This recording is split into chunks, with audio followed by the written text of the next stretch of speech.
ದಿನದ ಎಷ್ಟು ಗಂಟೆ ಪವಿತ್ರ ಗೌಡ ಹಿಂದೆ ಓಡಾಡ್ತಿದ್ರಿ? ಯಾರು? ನೀವು. ನಾನು ಯಾಕೆ ಓಡಾಡ್ಲಿ?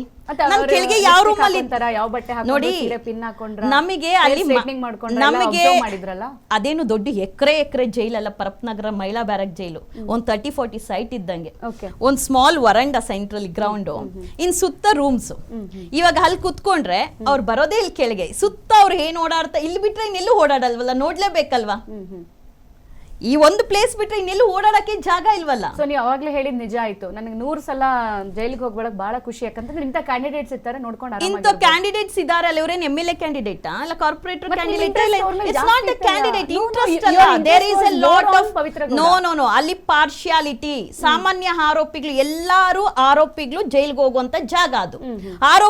ಆರೋಪಿಗಳು ಹೆಂಗಿರ್ತಾರೆ ಆ ರೀತಿಯಲ್ಲಿ ಪವಿತ್ರ ಇರ್ಲಿಲ್ಲ ಅನ್ನುವಂಥದ್ದು ನನ್ನ ಪ್ರಶ್ನೆ ಆಗಿತ್ತು ಹೊರತು ಅವ್ರು GBA ಕ್ಯಾಂಡಿಡೇಟ್, ಅವ್ರ ಎಂ.ಎಲ್.ಎ ಕ್ಯಾಂಡಿಡೇಟ್, MP ಕ್ಯಾಂಡಿಡೇಟ್ ಅಂತ ನನ್ನ ಪ್ರಶ್ನೆ ಇರ್ಲಿಲ್ಲ. ಅವ್ರು ಆದ್ರೇನು ವೆಲ್ ಅಂಡ್ ಗುಡ್, ವಿಶ್ ಮಾಡೋಣ ಬಂದ್ಮೇಲೆ. ಆದ್ರೇನು ನಮ್ಮ ಪ್ರಶ್ನೆ ಇದ್ದಿದ್ದು ಆರೋಪಿ ಅಂದ್ಮೇಲೆ ಅಲ್ಲಿ 200ಕ್ಕೂ ಹೆಚ್ಚು ಜನ, ಎಷ್ಟು ಜನ ಇದ್ರು ಅಷ್ಟು ಜನಕ್ಕೂ ಸೇಮ್ ಈಕ್ವಾಲಿಟಿ ಇರಬೇಕು.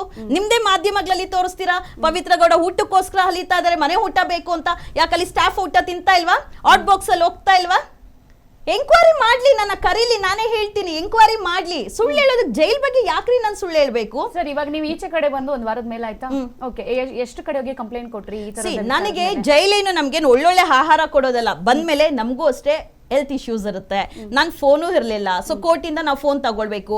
ಏನ್ ಕೇಸಸ್ ಇರುತ್ತೋ ಅವೆಲ್ಲ ನಾವು ಹೋಗ್ಬೇಕು, ಬರ್ಬೇಕು, ಎಲ್ಲ ಆಯ್ತು. ನೆಕ್ಸ್ಟ್ ವೀಕ್ ಏನಿದೆಯೋ ಕೊಡ್ತೀನಿ.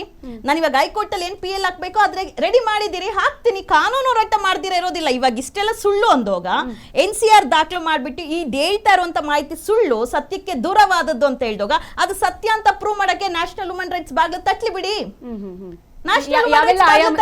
ಆಯಾಮದಲ್ಲಿ ಕಂಪ್ಲೇಂಟ್ ಕೊಡ್ಬೇಕು ಅದು ನಾನು ಮಾಡಾದ್ಮೇಲೆ ನಿಮ್ಗೆ ತಿಳಿಸ್ತೀನಿ ಬಿಡಿ. ಅಂದ್ರೆ ಖಂಡಿತವಾಗಿ ನಿಮ್ಮ ಇಂಟೆನ್ಷನ್ ಪವಿತ್ರ ಗೌಡ ಮೇಲೇನೆ ಇರುತ್ತೆ, ಅದು ಫೆಸಿಲಿಟಿ ಇರುತ್ತೆ, ಅಧಿಕಾರಿಗಳ ಮೇಲೆ. ಪವಿತ್ರ ಗೌಡಗೆ ಕೊಡ್ತಾ ಇರೋರು ಯಾರು? ನನಗೆ ಪವಿತ್ರ ಗೌಡ ಮೇಲೆ ಅಲ್ಲ, ಪವಿತ್ರ ಗೌಡ ಕೊಡ್ತಾ ಇರೋರು ಯಾರು ನಿಮಗ್ ಗೊತ್ತು. ನೀವು ಒಳಗೆ ಸೊ ನನ್ ದೂರಲ್ಲಿ ಅದಿರುತ್ತೆ, ನನ್ ದೂರಲ್ಲಿ ಆ ಸಿಬ್ಬಂದಿಯ ಹೆಸರಿರುತ್ತೆ, ನನ್ ದೂರಲ್ಲಿ ಆ ಸಿಬ್ಬಂದಿಯ ಹೆಸರಿರುತ್ತೆ. ಸೊ ಆ ಸಿಬ್ಬಂದಿನ ತನಿಖೆ ಮಾಡ್ಲಿ, ಸತ್ಯನ ಸುಳ್ಳ ಗೊತ್ತಾಗ್ಲಿ.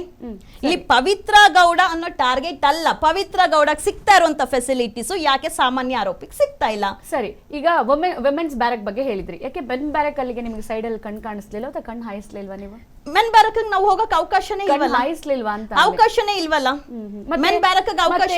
2-3 ಕಡೆ ಹೇಳಿದ್ರಿ, ನಾನು ದರ್ಶನ್ ಅವರನ್ನ ನೋಡಿದೆ, ದರ್ಶನ್ ಅವರು ಪವಿತ್ರ ಇರುವಷ್ಟು ಇದ್ರಲ್ಲಿ ದರ್ಶನ್ ಅವರಿಲ್ಲ, ಬಹಳ ಕುಗ್ಗೋಗಿದ್ದಾರೆ, ಸೈಲೆಂಟ್ ಆಗಿದ್ದಾರೆ. ಇವರು ಕಂಪೇರ್ ಮಾಡಿದ್ರೆ ನಿಜವಾದ ನೋವನ್ನು ಅನುಭವಿಸ್ತಿರೋದು ದರ್ಶನ್ ಅವರು ಅಂತ. ಮತ್ತೆ ಯಾವಾಗ ಹೋಗಿ ಕಣ್ಣು ಹಾಕಿದ್ರಿ? ಓಪನ್ ರೂಮ್ ಇರುತ್ತಲ್ವಾ, ಎಲ್ಲ ಬ್ಯಾರಕ್ಸ್ ಇರುತ್ತಲ್ವಾ. VC ಕೋರ್ಟ್ ಅನ್ನೋದು ಏನೋ ದೊಡ್ಡದಾಗೆ ಲೈಕ್ ಕಾನ್ಫಿಡೆನ್ಷಿಯಲ್ ಆಗಿರುವಂತ ರೂಮ್ ಅಲ್ಲ ಅದು.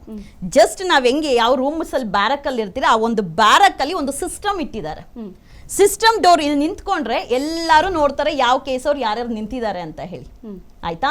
ನನ್ ಕೇಸ್ ಓದೋಗು, ನನ್ ಕೇಸ್ ಅಪೋಸಿಟ್ ಪಾರ್ಟಿ ಯಾರಾದ್ರೂ ಇದ್ರೆ ಅವನು ಅಲ್ಲಿ ಬಂದಿರ್ತಾನೆ, ನಾನು ಈ ಕಡೆ ಬಂದು ಡಿಸ್ಪ್ಲೇ ಆಗ್ತಾ ಇರುತ್ತೆ. ಸೊ ಆ ತರ ಪವಿತ್ರ ಗೌಡ ಕೇಸ್ ಬಂದೋಗುನು ಅಲ್ಲಿ ಸಿಸ್ಟಮ್ ಅಲ್ಲಿ ಅವ್ರ ಅಪೋಸಿಟ್ ಟೀಮ್ ಅವ್ರು ಯಾರ್ಯಾರು ಇದ್ದಾರೆ ಎಲ್ಲಾರು ಕಾಣಿಸ್ತಾ ಇರ್ತಾರೆ. ಇಡೀ ಜೈಲಲ್ಲಿ ಇರೋರು ಎಲ್ಲಾರು ನೋಡ್ತಾರಲ್ವಾ, ಎಲ್ಲರೂ ಹೋಗಿ ನೋಡ್ತಾರೆ. ನಾನೇನು ದರ್ಶನ್ ಅವ್ರನ್ನೇ ನೋಡ್ಬೇಕು, ಇಲ್ಲ ದರ್ಶನ್ ಅವ್ರನ್ನೇ ಬೆಂಬಲಿಸಬೇಕು, ಪವಿತ್ರ ಗೌಡ ವಿರೋಧಿ ಇಲ್ಲ ಜೈಲ ಸಿಬ್ಬಂದಿಗಳ ವಿರೋಧಿ ಅನ್ನೋಂಥ ನನ್ನ ಪ್ರಶ್ನೆ ಇಲ್ಲ. ಈಕ್ವಾಲಿಟಿ ಪ್ರತಿ ಸಲ ವರ್ಷಕ್ಕೆ 3 ಬಾರಿ ಜೈಲ್ ಬಗ್ಗೆ ಬರುತ್ತೆ. ಓ ಜೈಲಲ್ಲಿ ಮೊಬೈಲ್ ಸಿಕ್ತು, ಮೊಟ್ಟೆ ಸಿಕ್ತು, ಅದು ಸಿಕ್ತು, ಇದು ಸಿಕ್ತು ಅಂತ. ಇಲ್ಲಿರೋದನ್ನು ಬದಲಾಯಿಸಿ.